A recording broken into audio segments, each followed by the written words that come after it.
అందరికీ నమస్కారం. నేను మీ మధురి రంగసాయి రెడ్డి. ఈరోజు జగన్మోహన్ రెడ్డి గారి పరిస్థితి ఎలా ఉందంటే, అటు పార్టీ నడిపే పరిస్థితిలో లేరు, అలా అని చెప్పేసి పార్టీని మూతేసే పరిస్థితి లేదు, ఎటు తప్పించి ఉంది. ఎందుకంటే పార్టీ 2019-24 మధ్యలో అధికారంలో ఉన్నప్పుడు దాదాపు 89 మందిని సలహాదారులుగా నియమించుకోవడం జరిగింది.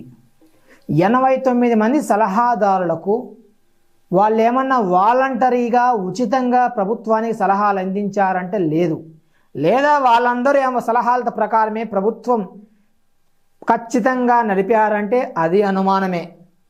అసలు కొంతమంది వాళ్ళలో ఒక సలహాన్న వాళ్ళ టర్మ్ మొత్తం ఇచ్చారంటే అది సందేహమే. ఇక్కడ సరే, వీళ్ళకి ఏమైనా జీతం ఏమైనా తక్కువ ఉందంటే లేదు, దాదాపుగా ఒక్కొక్కరి 3 లక్షల రూపాయల నెలవారీ వేతనము, అవి కాకుండా మిగతా సదుపాయాలు ఇన్ని కల్పించిన ఆ రోజు సరే, ఆ రోజు పార్టీకి అనుకూలంగానో ఒక నిర్ణయం అయితే ఆ రోజు తీసుకున్నట్టుంది ఆ రోజున్న వైఎస్ఆర్సీపీ ప్రభుత్వం.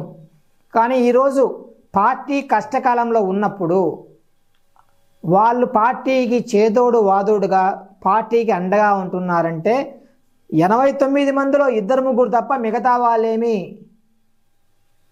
అసలు అందుబాటులో కాదు కదా, ఎక్కడ ఉన్నారో కూడా వైఎస్ఆర్సీపీ వాళ్ళకి తెలియని పరిస్థితి ఈరోజు నెలకొన్నది. ఈ విషయాలన్నది సామాన్య వ్యక్తులు అయితే వైఎస్ఆర్సీపీలో పెద్ద చర్చ పనిలేదు. ఈ విషయాలన్నది కూడా, ఈ విషయాలపై ఆరా తీస్తున్నది కూడా వైఎస్ఆర్సీపీ అధినేత శ్రీ వైఎస్ జగన్మోహన్ రెడ్డి గారే అన్నట్టు ఈరోజు వివిధ మాధ్యమాల్లో తెలుస్తుంది.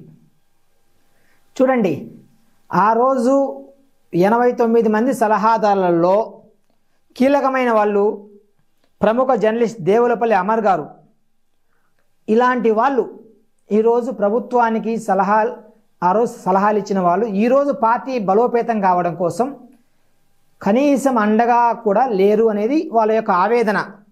ఇక్కడ ఆ రోజు మాకు జీతం ఇచ్చారు కదా, ఈరోజు మాకేం పదవి లేదు కదా, మాకేం పని అనుకొని ఉండొచ్చు. సరే, అవన్నీ వాళ్ళ యొక్క వ్యక్తిగతం. ఏదేమైనప్పటికీ వాళ్ళకు ఫోన్ చేయండి, వాళ్ళతో మాట్లాడాలి జగన్మోహన్ రెడ్డి గారు అన్నప్పటికీ సజ్జల రామకృష్ణ గారు వాళ్ళ ఫోన్లు కూడా పనిచేయట్లేదు, వాళ్ళ ఫోన్లని స్విచ్ ఆఫ్లు ఉన్నాయి అని జగన్మోహన్ రెడ్డి గారికి చెప్పినట్టు ఈరోజు ఈ మాధ్యమాల్లో వస్తున్న సందేశాలు మనకు. ఇక్కడ చూస్తుంటే జగన్మోహన్ రెడ్డి గారు కొంతమంది గురించి ఆరా తీయమని, వాళ్ళు అసలు ఏం చేస్తున్నారని చెప్పడం జరిగింది. అది దాదాపు 89 మందిలో 2-3 తప్ప వాళ్ళ కోసం వాళ్ళ ఎక్కడ వాళ్ళు అడ్రస్ ఇచ్చారు, ఎక్కడ వాళ్ళ ఫోన్ నెంబరు ఏంటి, ఇప్పుడు ఆలీ గారు అయితే ఇలాంటి వీళ్ళందరూ కూడా ఆ రోజు పదవులు అనుభవించిన వాళ్ళు, వాళ్ళ కోసం కూడా ఆరా తీస్తున్నట్టు తెలుస్తుంది. ఏది ఏమైనప్పటికీ వాళ్ళు ఆ రోజు రాష్ట్ర ప్రభుత్వానికి సలహాదారులు, వాళ్ళ టర్మ్ అయిపోయింది. ఈరోజు వాళ్ళు ఈ పార్టీకి సలహాలు ఇస్తారా ఇవ్వరా అనేది ఇది పెద్ద క్వశ్చన్ మార్క్. రాజ్యాంగ ప్రకారం చట్ట ప్రకారం ఇవ్వాలంటే ఇవ్వాల్సిన అవసరం లేదు. ఈరోజు ఈ రాజకీయ పార్టీకి సపోర్ట్ చేయాలా వైసీపీ కంటే అవసరం లేదు. కాబట్టి ఇదే విషయాన్ని కూడా ఈరోజు జగన్మోహన్ రెడ్డి గారు పరిగణన తీసుకోవాలి. ఈసారి సలహాలు ఇచ్చే వాళ్ళకి సలహాదారులుగా మీరు ఎవరు నియామకం చేసుకోవాలంటే రాజకీయ పరంగా కాకుండా నిజంగా ప్రజలందరికీ మంచి జరిగే వాళ్ళని సలహాదారులకు తీసుకొని, ప్రజాధనం వాళ్ళకి మీరు వేతనాలు ఇస్తున్నారు కాబట్టి ప్రజలకు మంచి చేసే వాళ్ళు మీరు తీసుకోండి, అంతే తప్ప మీ రాజకీయ లబ్ధి మీకు రాబోయే కాలంలో మీ రాజకీయ పార్టీకి సపోర్ట్గా ఉండే వాళ్ళు మాత్రం దయచేసి తీసుకోవద్దు. ప్రజాధనం వృధా చేయొద్దని మరీ కోరుతున్నాము.